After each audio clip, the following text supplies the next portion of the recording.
Yeah. How y'all week been? Good. Busy out here in these streets, okay? And by the streets, I mean in the house with my child, because she ain't been to daycare not one day this week. And I'm trying to understand why, okay? I'm tired of being in this house.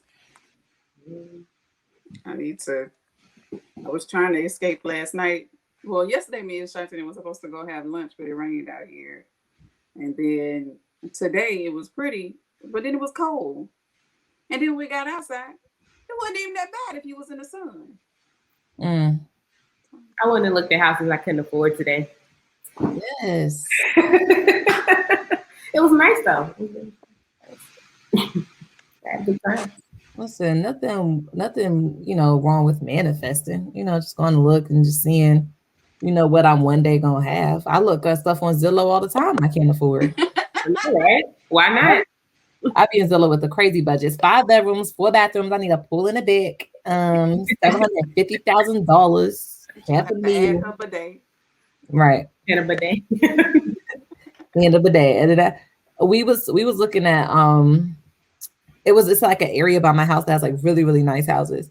And we was riding through and I was like, "Ooh, babe, this or we need to get the next house out. Like we need to look somewhere out here."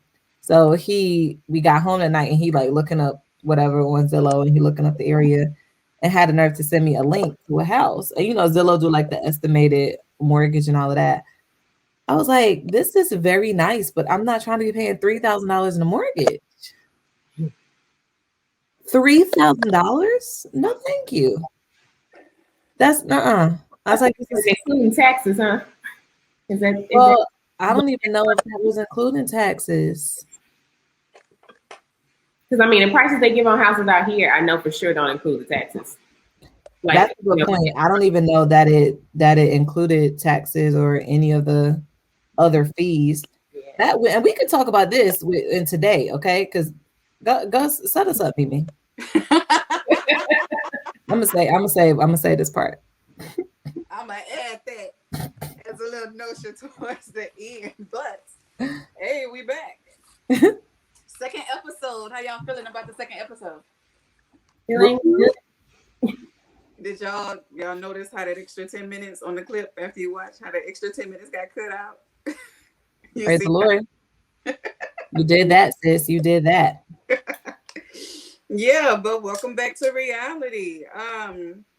Like I said last week, this is a podcast with us three women discussing real life situations that are kind of fluffed up when you see them like on TV and movies and things like that, and discussing how they would really be handled in reality. So today's topic, we know what today's topic is, but I gotta tell y'all a little story about how I came up with today's topic. So what made me come up with this topic was about a month or so ago. Me and Tyron was having a conversation about our parents. He said he felt like everything his parents did set him up, like taught him a lesson. And I was like, that's not, no, because you got to think about how our parents grew up. Everything that they did for us was not setting a lesson. I'm going to straight up say it. Sometimes our parents were being buttholes. Like they were legit being assholes sometimes for the stuff that they did. So I asked him, I was like, well, how do you feel like everything that they did had a lesson in it? Like, give me an example. And he was like, well, I'm just saying, like, not every Saturday, but when we would have to do yard work, my daddy would all of us had to be outside. They all boys, no girls. All of them had to be outside. All the boys had a chore to do. Like one of them would be on the using a push mower. One of them would be using the weed eater. Fred would be on the riding lawnmower, and Tyrone would have to pick up the sticks because at the time he was the youngest one. Or when Josh came along, Josh wasn't old enough to help with the yard work. So he said, well, one Saturday I finished picking up the sticks, early, and I went inside and started playing video games. And my daddy came inside and fussed at me and made me come outside, um, with everybody else until they were done. I was like, well, what lesson did you get from that? What lesson you thought he was trying to get? Like, did he make you help everybody else? Like, when you got back outside, what did he make you do? He made me sit there until everybody else finished. So what lesson you got from that, sir? What lifelong, like, I just feel like it was, no, to me that sound like, I love you to death, Frey, I'm sorry, but to me it sounded like your daddy was being a butthole. Like, had he come back inside and said, you need to come back outside and help everybody else, and you don't come inside until we collectively as a team are done, that's a lesson on teamwork. But he didn't make you come outside and help everybody. He told you to come outside and sit here until everybody else finished their chores. So to me, it sounded like he was being a butthole. Like, But this was the lesson that he chose. I mean, this was the example that he chose to give you as a lesson. Jordan, you know my husband. Hence the reason we're having this discussion. Where was he going? I think we all a little confused by that Where story. was he going with this? I'm still trying to wrap my head around like the direction that it was headed. Like, sir, what? I don't.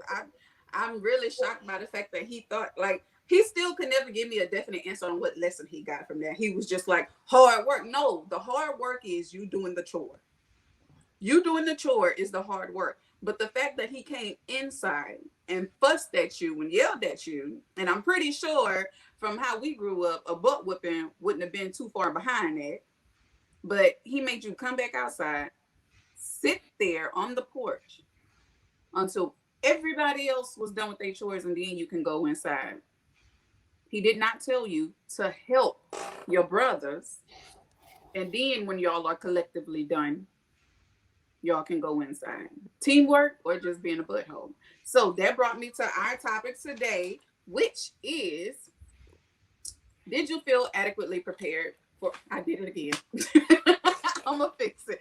Did you feel adequately prepared for adulthood? So, did it go off again? Mm-hmm. Yeah. So, hence the question: did you feel adequately prepared for adulthood? We're gonna hit this topic in three different ways. So, the first question towards this topic is: when you were prepping and leaving for college, what did that look like? And did anybody sit down with you and have a calculated conversation or a realistic conversation with you about, living on your own or living on campus and, versus with all of your responsibilities and bills that's what that comes with living off of campus? So, Jordan? Um,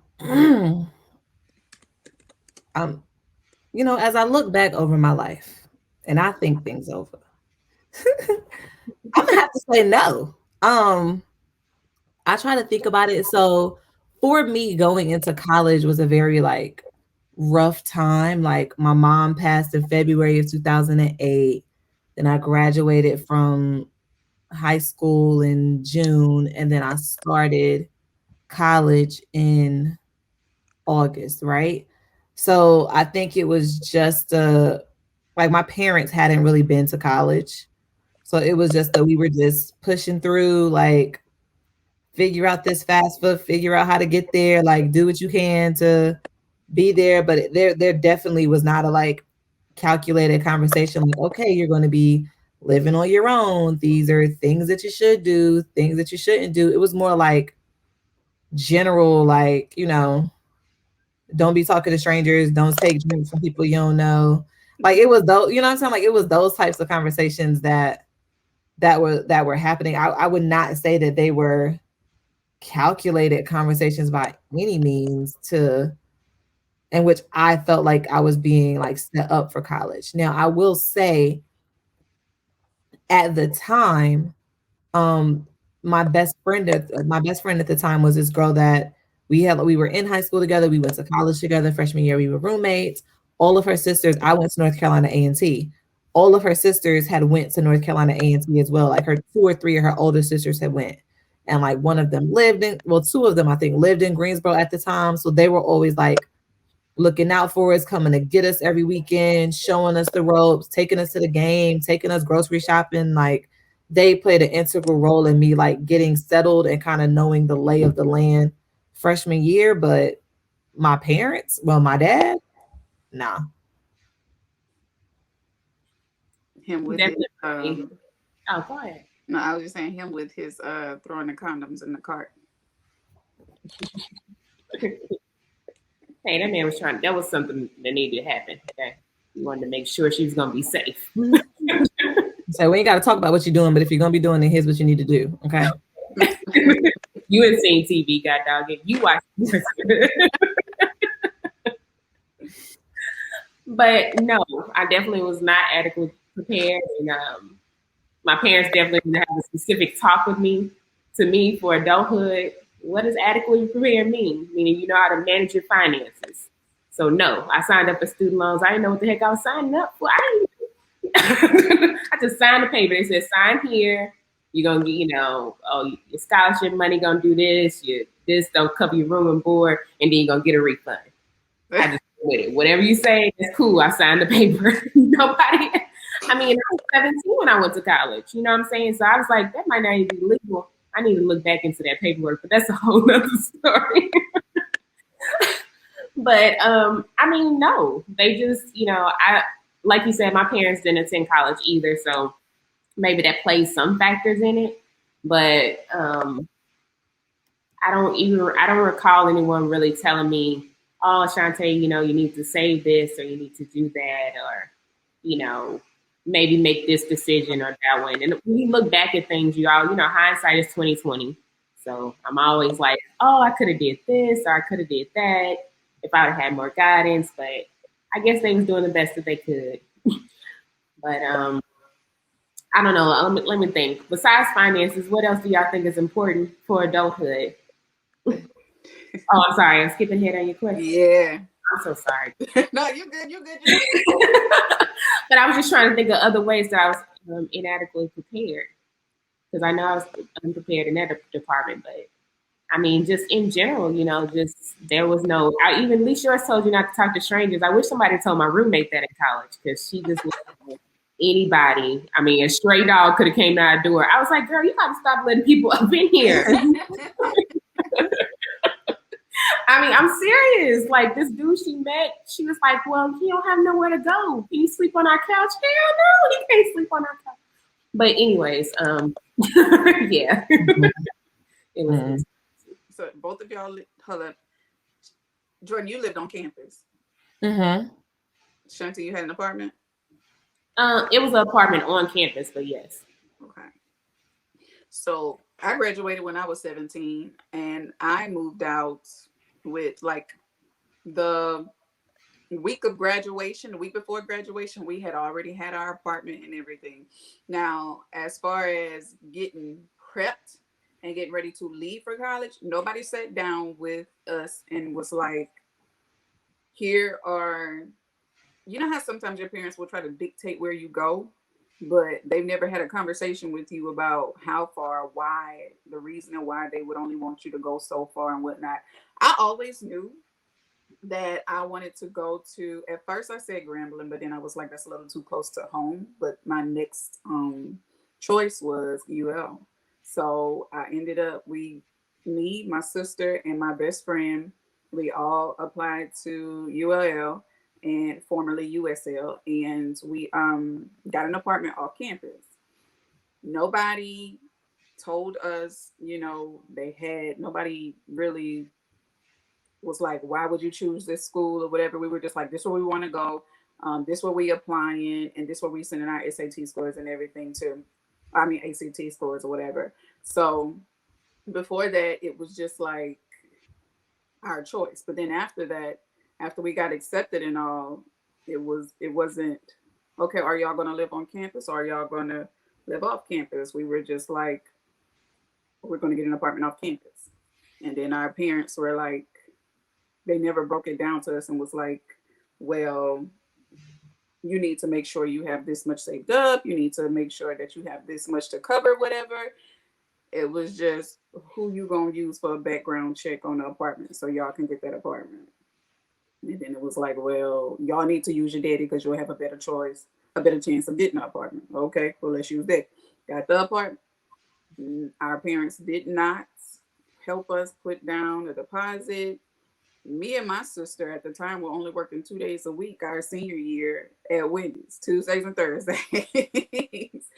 So that money was not enough to cover. So it was just like by towards the end of graduation, we had to start saving and saving and saving.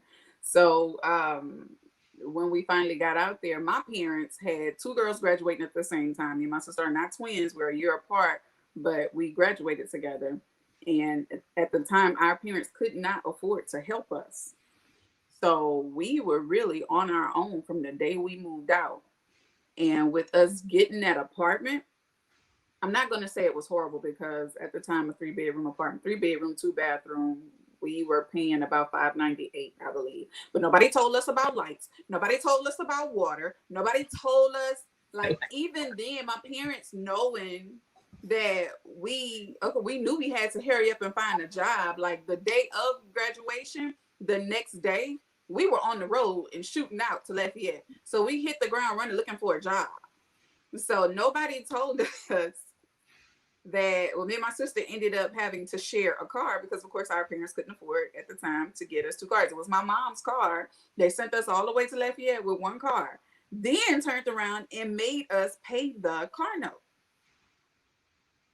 And I, at the time, my sister had the car more than I did. Tyrone was my saving grace. He was picking me up, taking me to and from school, to and from work, picking me up and whatnot.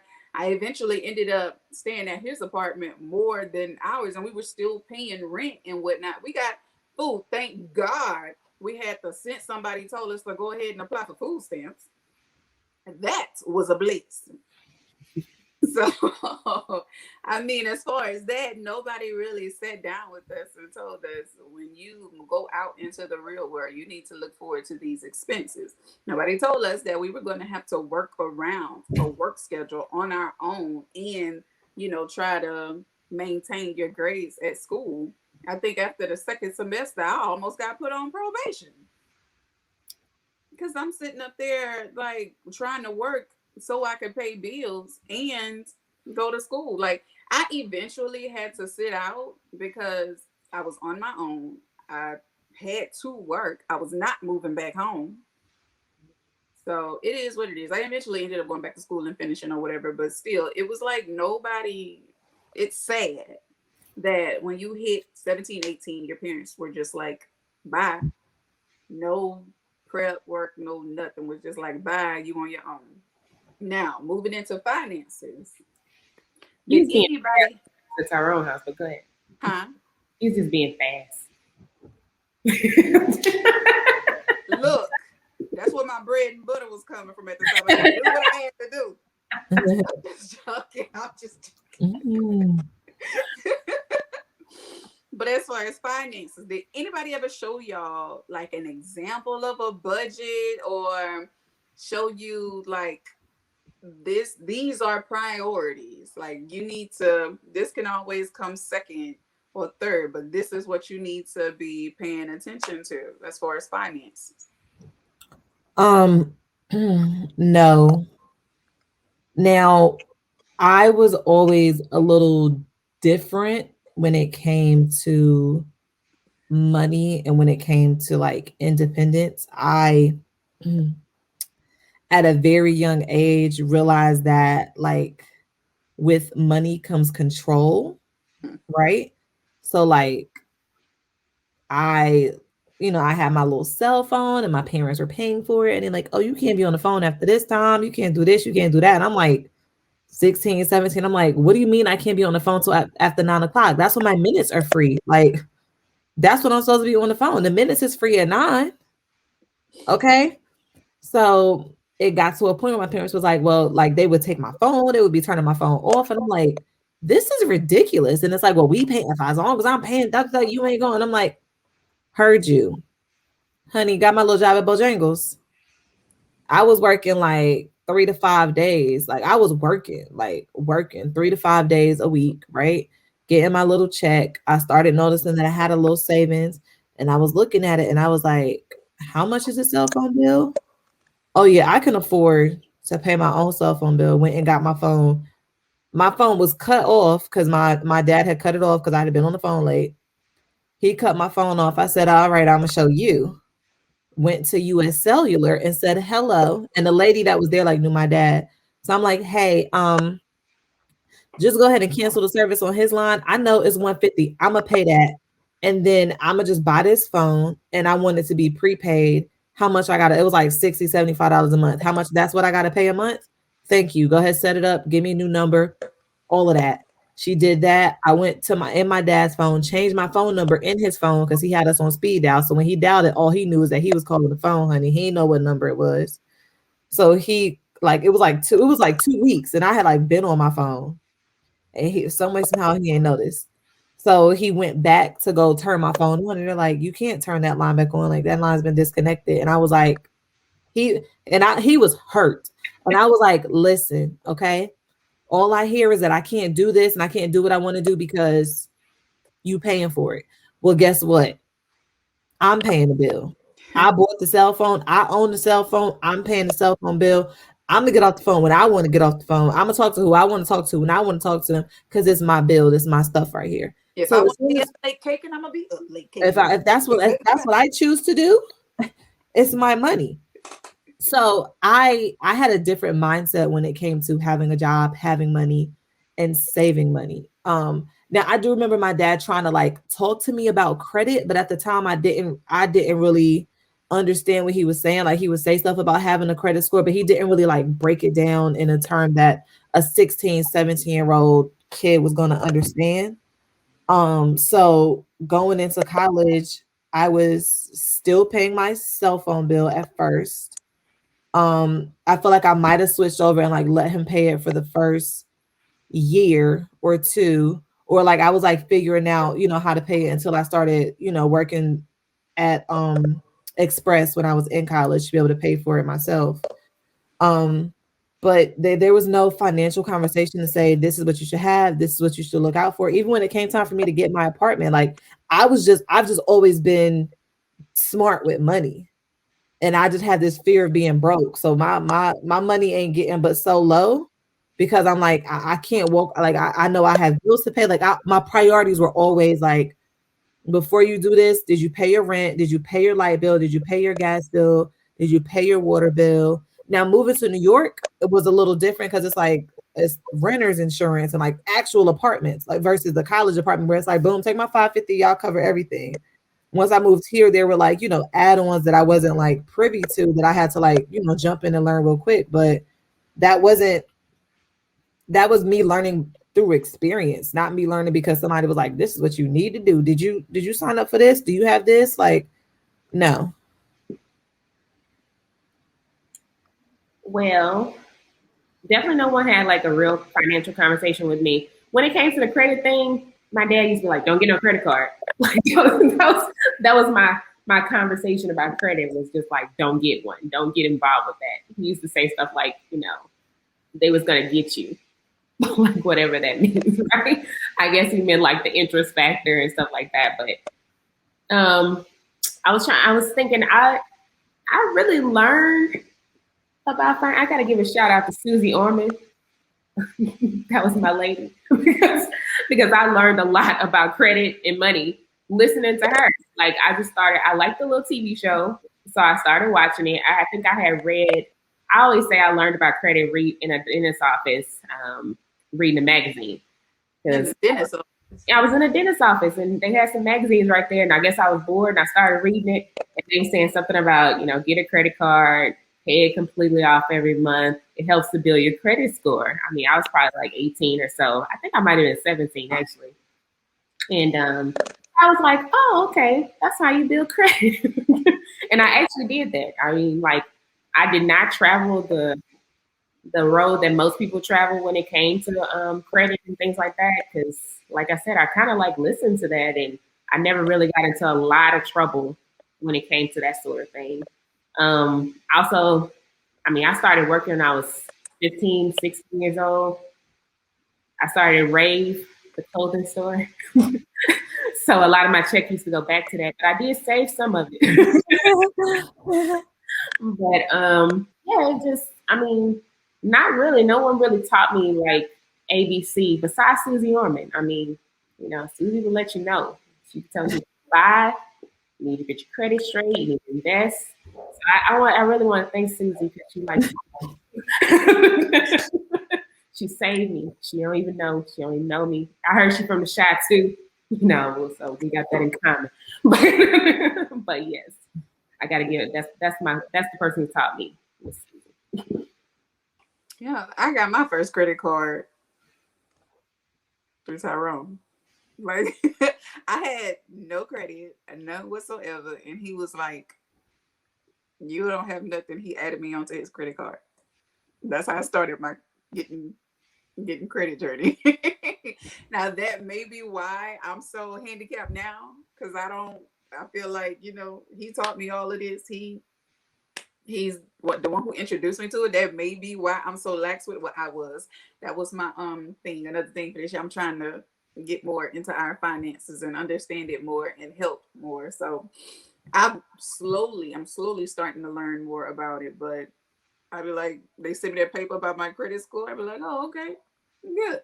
And I go about my business. Like nobody really sat down and told me you need credit. I remember one time my mama said that she was thinking about, or she did get a credit card in me and my sister name before we got ready to graduate, and she was going to give it to us when we graduated, but my daddy told her not to, or something like that. I don't know exactly what happened because maybe he thought she was going to run it up or something. I don't know, but we never got it. And then even still, why would you get us a credit card and not sit down and explain it to us? Like we would have just got it and assumed, oh, you got us this card, we're gonna run it up and y'all gonna foot the bill. Now I got my first credit card when I was 18 through Capital One. I'm still using that same Capital One, card to this day. I owe them quite a bit of money, but my car limit at the time at 18, Capital One gave me $4,000. Trying to set you up for Let me failure. tell you something, honey. Okay, at 18, now I didn't realize, like, I didn't realize that, oh, if you don't pay the complete balance, there's interest on it. Like, I didn't know what was going on. My dad was like, oh, sure, like you should apply it. You see, I mean, see if they'll give it to you. Now, mind you, my dad has like a perfect credit score. So I don't know why he wasn't like intricately explaining these details. You. Why do you tell you? There would be little things like if I was in school and it was like, oh, I had like when I would have my car and I had my mom's car. So it was like, oh, I need tires. Well, better put on your credit card. That's what your credit card is for. But then I'm putting $400 worth of tires on my credit card that I don't have to pay off. Or like I remember one of the first like major like things that I bought that I knew I couldn't afford to do was like I spoiled the hell out of my little sister. And she was like a really, really big Chris Brown fan. She was a huge Chris Brown fan. And Chris Brown was coming to North Carolina to Raleigh. VIP tickets, honey. We was on the first row. Um, like we got to go to the rehearsal. Like it was a thing. Them tickets had to be like $400-$500 a piece, maybe. And I was like, we going, happy birthday. It's on the credit card. What's up? I'm probably still paying for that $1,000 per day. I bet In you put 20 on a hell of a show though. Yeah, I mean, it was a great experience. She talks about it to this day, the best, whatever she's ever experienced.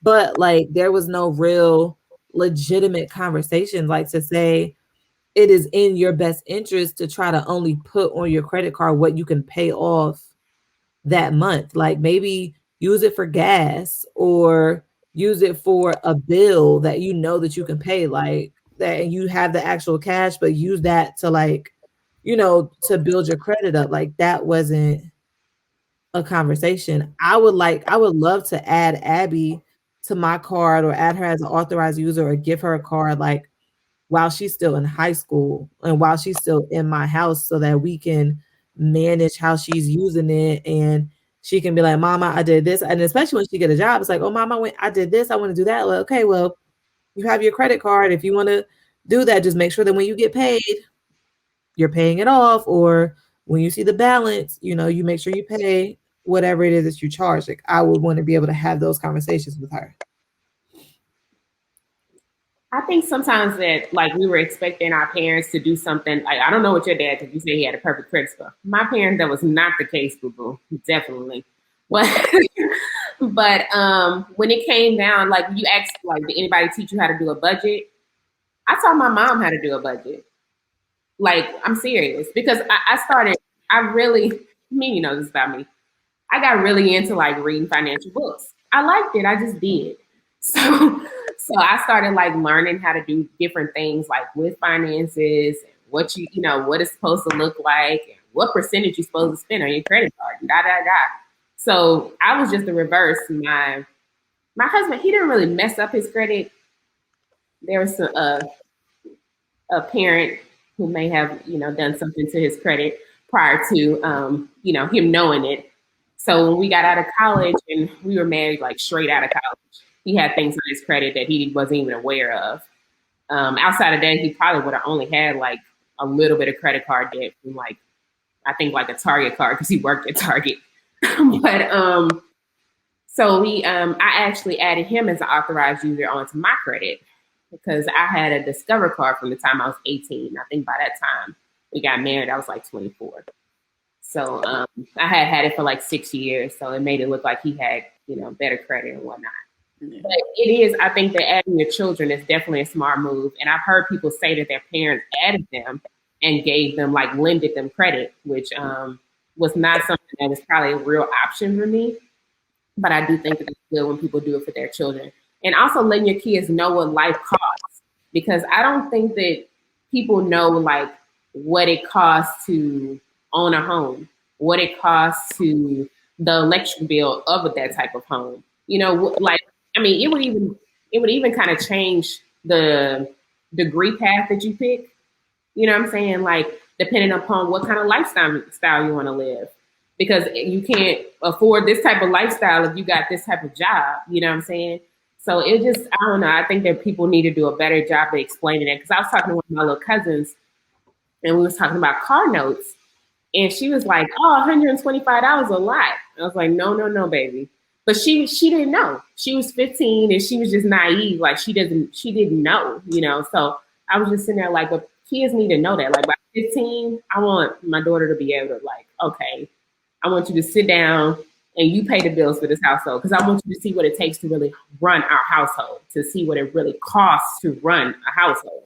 So you need to like make that kind of steer the path of what you want to do with your life, what you choosing to do with your life. So I think that's smart. I just, as far as did anybody sit me down and teach me a budget and whatnot? No. Did they teach me about priorities? No. Um, I just, I like I said, I learned all of that from my partner.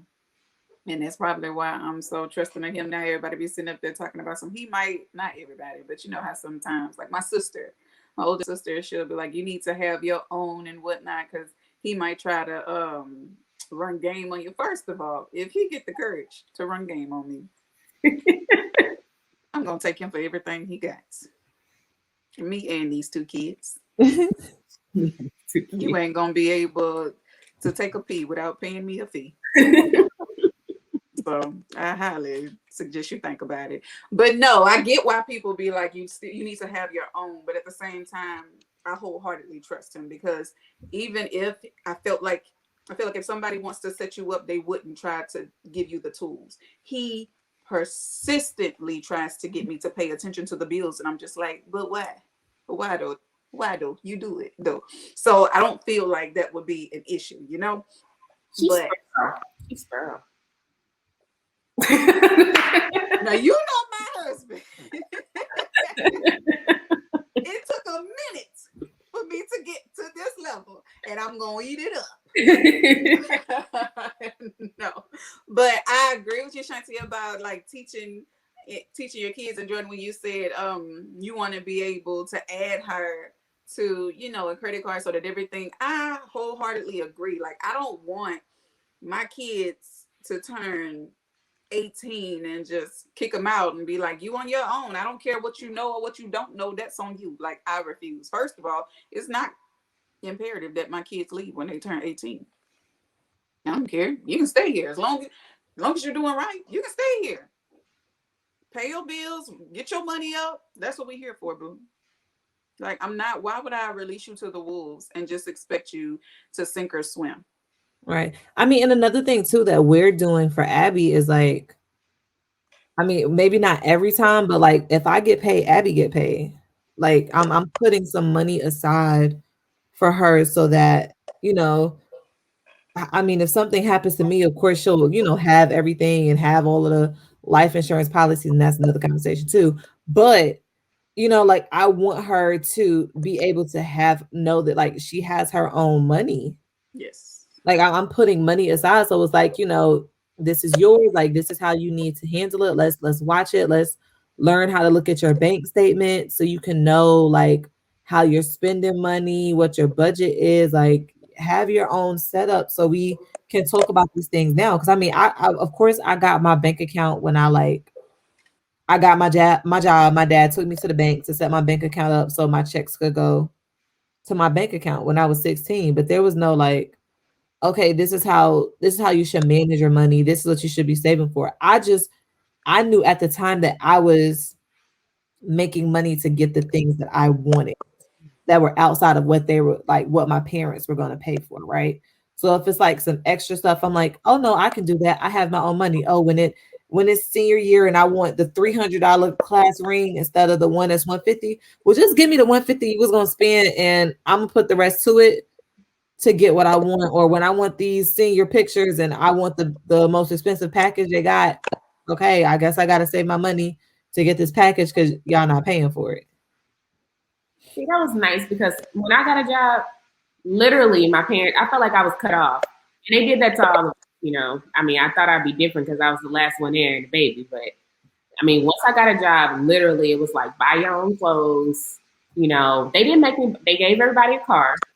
Like I always say in our household, my mama used the car first, my daddy used the car second, you used the car third. And that's pretty much how it went. And so I got the hand me down car, which was fine. I'm not complaining about that. But I got the car. They were like, okay, you're responsible for your own gas. They didn't make me pay car insurance, which they made my brothers pay for their car insurance. I still hear about that to this day that I didn't pay for my own car insurance. But anyways, um, but they did. They just kind of like it was kind of like okay, like you talked about like class rings and jackets and all that stuff. That was all on me. It was like, okay, I say you got a job, you got to save for it. And literally I had to. So I was just, I've had a cell phone and I want to say my mother paid for my cell phone though. She did pay for that. But everything else, if you wanted it, baby girl, that's on you. You better go ahead and get it out there. So that was just pretty much how it was. But I think this in some ways it taught me some responsibility because I started saving my money as well. I started getting more into like, okay, I had an automatic thing with the savings account. Like it was like where it didn't even hit my account. Like if I used to know Capital One's number by heart. Literally on Friday mornings, I used to like roll over because I got paid weekly. I would roll over Capital One's number and listen to and listen to the amount on the phone, like to make sure they made my deposit into my account. That is so cute. But yeah, it's just I don't know. Like that's how my parents were. So I mean, I could ask for some things if I had like an emergency, like when I went to college, if my car broke down. I could make call them and ask them for some additional money. But I mean, they were there for that kind of thing. But the day to day stuff, that's when you Shantae, you got to figure that out. So I had my first bank account. My grandmother started all of our first bank account. Like she used to give us money every Christmas and stuff like that. And I mean, like she would cut big checks for like Christmas and stuff. So um before, like one time she literally took us to the bank and started in a bank account for us.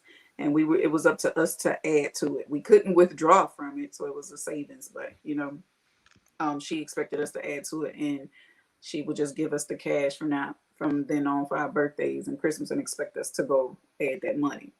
Now we never did. I remember one Christmas after that, she gave us about $100 or $150 a piece or something, and then shortly after that, my uncle or somebody died, and we ended up having to. I think it was my uncle. We ended up having to go to Virginia for the funeral. And of course, what my mama told us, yeah, we kind of short right now. So y'all just use y'all money and I'm gonna pay y'all money back. Did I get my money back? I still bring that up nowadays. I still ain't get my money back. None of us did. So I mean, it is what it is. But as far as like in college being able to reach out for help, no. My mama and daddy, my mama told us she was gonna buy us groceries when we first moved into our apartment. Did I get my groceries? I'm still looking for my groceries. Well, I will give my dad that. When it came time for me to go to college, he my now I wouldn't say that he was the best at like saying this is what you need to do, you should do this, you should do that. But I never felt like I didn't have money. Like I don't know if he probably gave me money because I know when I graduated from college and I was like moving to New York, he either gave me like $1,000 or $1,500 to be like, all right, here's some money so you can have some money. But I know going to college, he bought all of my stuff to go in my dorm room, made sure I had all the groceries in the world that I could eat, anything that I wanted from Walmart, Target, whatever moving in. All of that was paid for, all of that was taken care of. Like so, and he it was never a point where I couldn't call and be like, hey, can I have? I chose that was my choice that I'm like, I'm not calling home every 2 seconds to ask for money. Like I could figure it, you know what I'm saying? Like I could figure it out. And if I got in like, like a situation where it's like, all right, I need help, I need some money, then I would call because I also didn't want to be like the boy who called wolf. Like I didn't want to be calling home so many times. And it's like, I just gave you $100, right? Like, what else do you need? And I think that's the thing too with like setting boundaries. Like I always knew that it was there and it's even still there now. If I call my dad right now and said, I need $1,000 by tomorrow morning at 8 a.m. Some way, somehow, that man is gonna figure out if it's Western Union, Western Beef, Costco, Walmart, whatever he got to do, he gonna figure out if I say I need $1,000, how to give me $1,000 between now and tomorrow morning. I just have never been like I've never been that kid that's like, let me call home and get it. Let me call home and get it. So I will say that. Like I've always had a good like fallback point, like, you know what I'm saying? If something was to happen, I knew I was always going to be good. Yeah. I feel that definitely I had to fall back. It wasn't the day to day stuff, but when I needed something, like I said, when the car broke down, when something was going wrong in life, I could definitely call.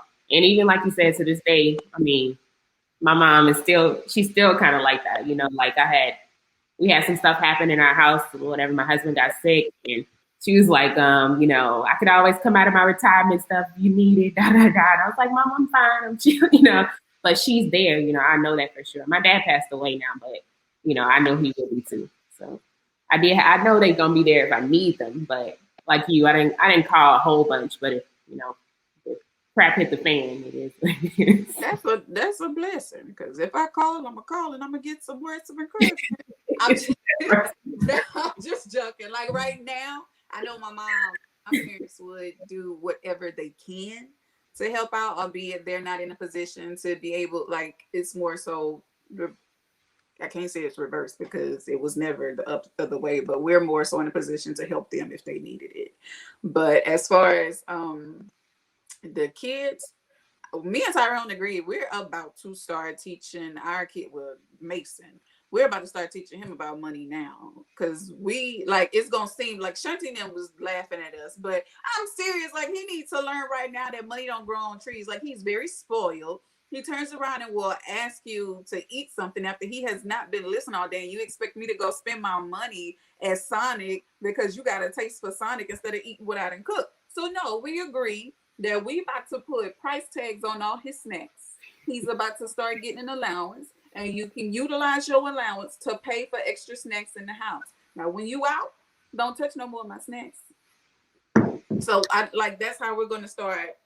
We're going to implement to start, teaching him about money. Like he's going to have to pay for whatever he wants in this house out of the allotted money. Like it's literally going to have a price tag. I will break it down and show you what a quarter is. Like I've already, started, introducing him to money. Like how much is this worth, and that. But at the same time, homeboy still ain't trying to hear me. So you about to learn real That's fast. smart though. That's cute. I'll have a little snack stand in here. I might even make some Dixie cups and make them pay me 50 cents for a Dixie cup. Mm-mm. Mm-mm. Okay, so the final question is, did your parents make you feel like, I feel like I already know y'all answers to this. Did your parents make you feel like you were another bill or a burden and like you asked to be here? I'm gonna say no. Um, no. My dad was actually upset when I got a job, and he couldn't understand because he's like, we give you everything you need. Why are you so pressed? And I was pressed, talking about I ain't even have a car yet, and I used to go to the Boys and Girls Club. I was still going to the Boys and Girls Club after school at 15, right?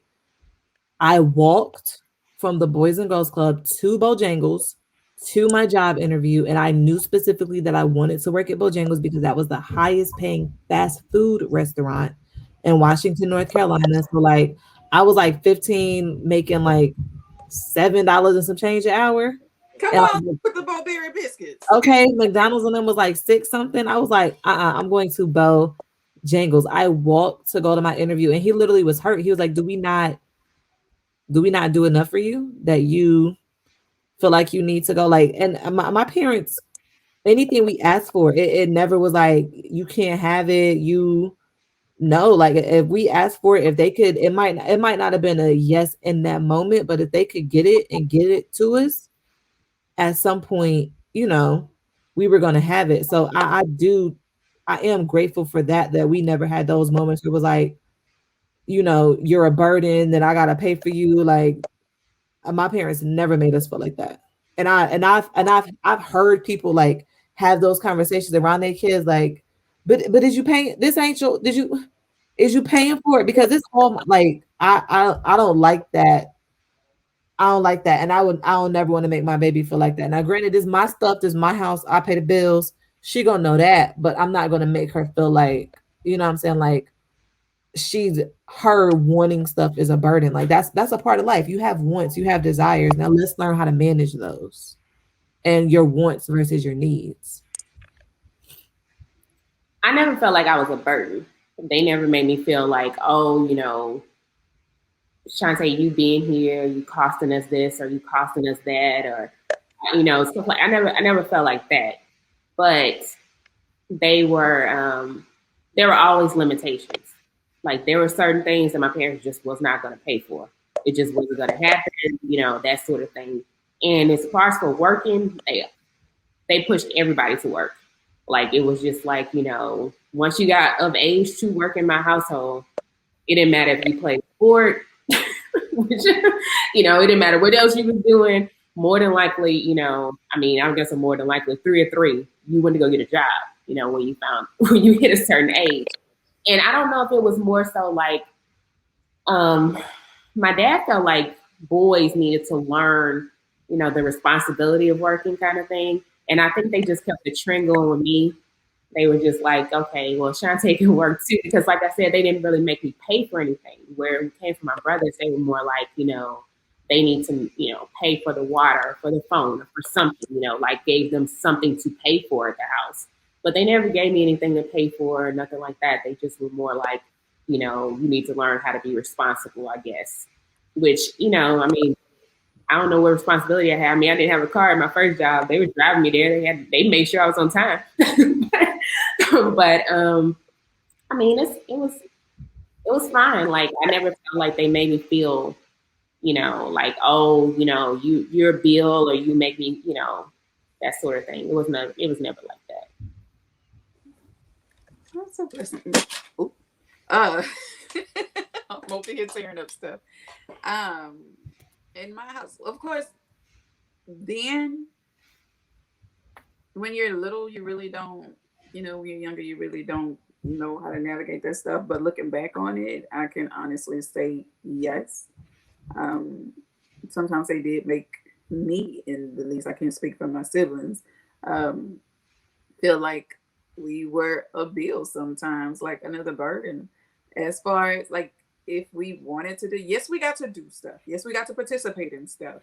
And yes, they will find a way to pay for stuff if we wanted to do it, but majority of the time, if we really wanted to do something, it was like you gonna eggs or you gonna eggs or something like that, or we would go to our grandparents. Our grandparents spoiled the heck out of us, yes, and that's why my mama wouldn't like let us like go ask as much because she knew they were going to give us whatever we wanted. Um, and maybe she had some reason behind it. I don't know. I can't speak for them. But looking back on it now, I can. These parents are not the same that they were back then. These are not the same parents that I grew up with. I was just on the phone with my mama earlier today, and I was yes, we put a time limit on Mason in the tub. We had to.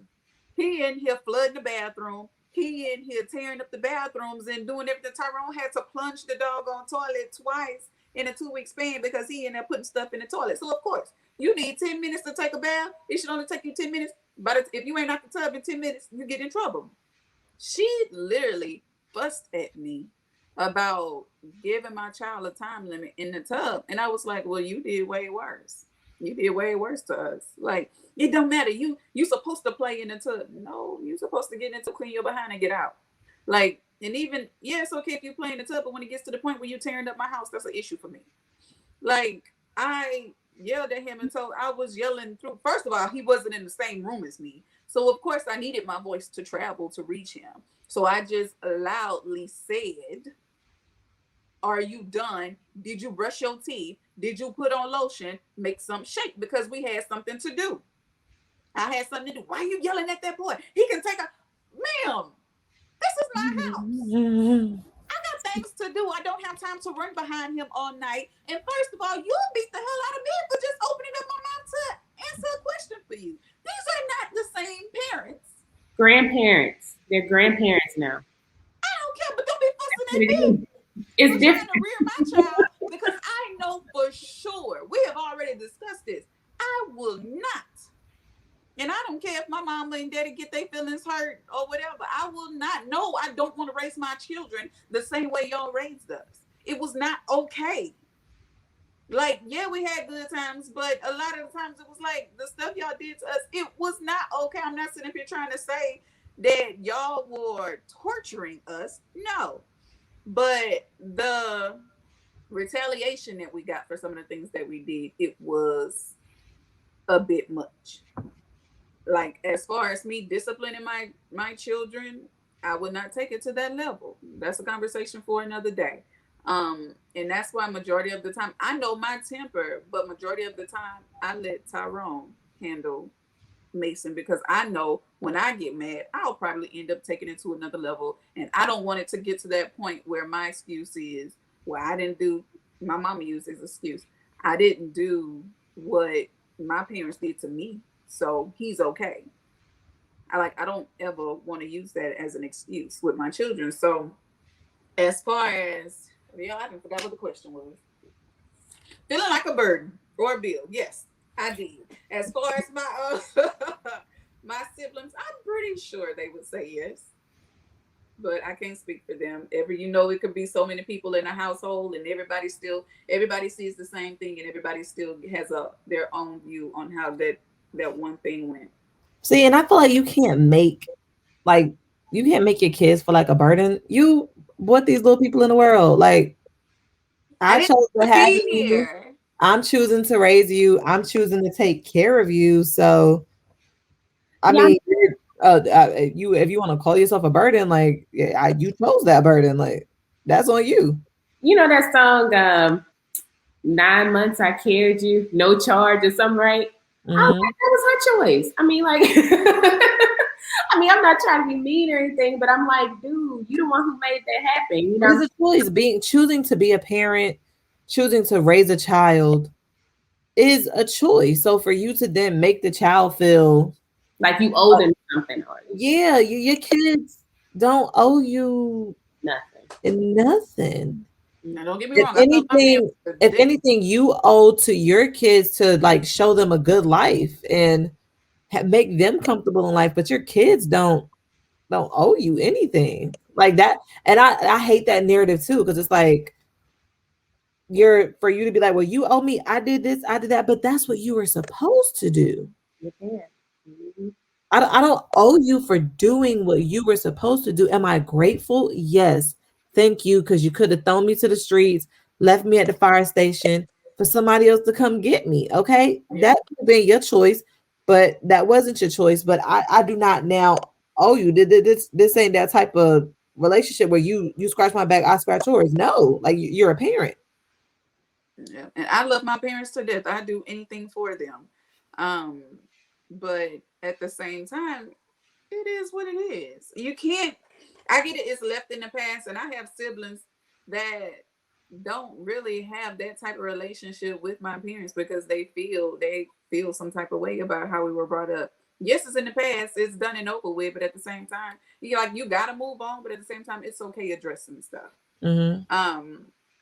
And as far as from a financial aspect, I feel like they did a pretty bad job of not preparing us. And then you expect me to move out at the age of 17. Yeah, my daddy always say now, you can come back home. If you decide to leave him, like him and Tyrone has an awesome relationship. But my daddy is my daddy, and he always, if you decide to leave that nigga, you can always come home. I'm like, if I have a choice of coming to your house and staying with my husband, where do you think I'm going? Mm-hmm. So people have arguments. You ought to know you and your wife been over there arguing for how many years, and y'all still sitting there with each other.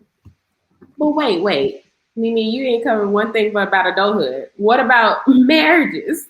Were you adequately prepared?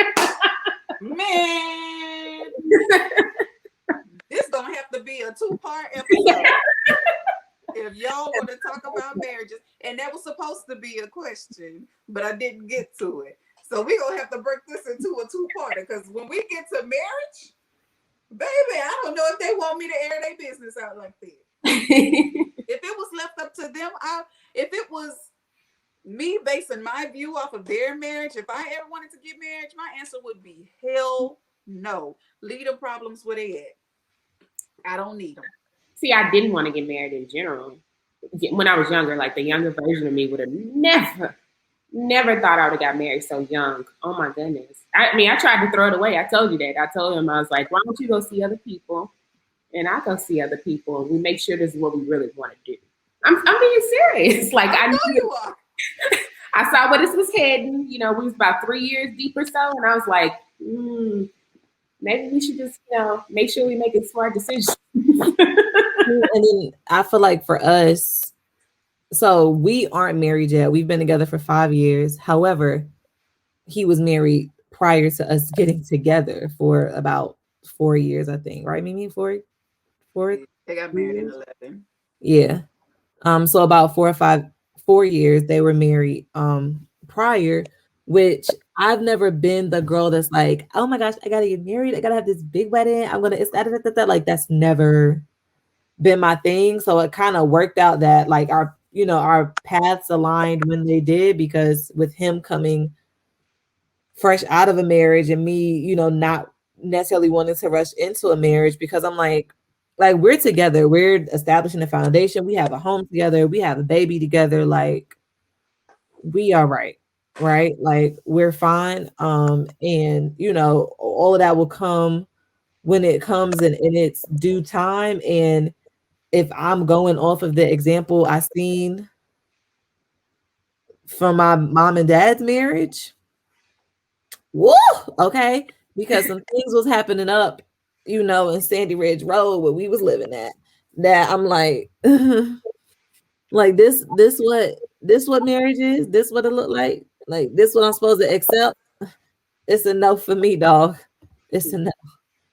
I really was. I mean, my parents, looking at their marriage just made me feel like I don't want to get married. Like I didn't really want to take nobody seriously. I don't know what happened to me. I always tell people I have no idea how I ended up married. I'm not really sure. Not 100. He just never did anything wrong where I could let him go. That's what happened. Well, I'm gonna cut both of y'all right there, and we're gonna pick this up next week, because y'all pretty much just voted on the next topic that's already written down. So you want to see? I'm not lying. It's right there. It says marriage. Okay. I'm like, what? Okay. So I feel like this is a good episode. I don't think we got to go with it as much as we wanted to because we're pressed for time. But yeah, I guess the grand consensus is no. So We were not prepared, and I refuse to let my baby be out here in this world like this. pew pew. The And same. I feel the absolute same.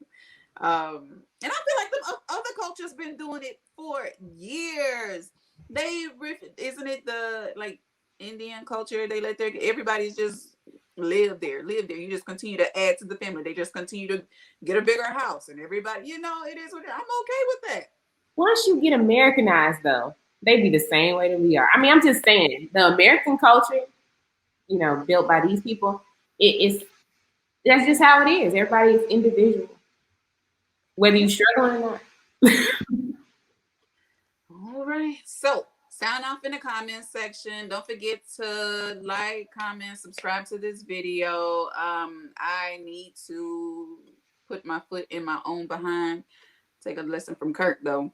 But and get these audio sections uploaded to other streaming platforms so we can have more than just YouTube on here. So go ahead and give your sign off, ladies. Jordan. Peace and blessings. Until next time, party people. All right, have a good night. It's Shantae. I'm out. And I'm Mincy. So until next time, bye. Bye.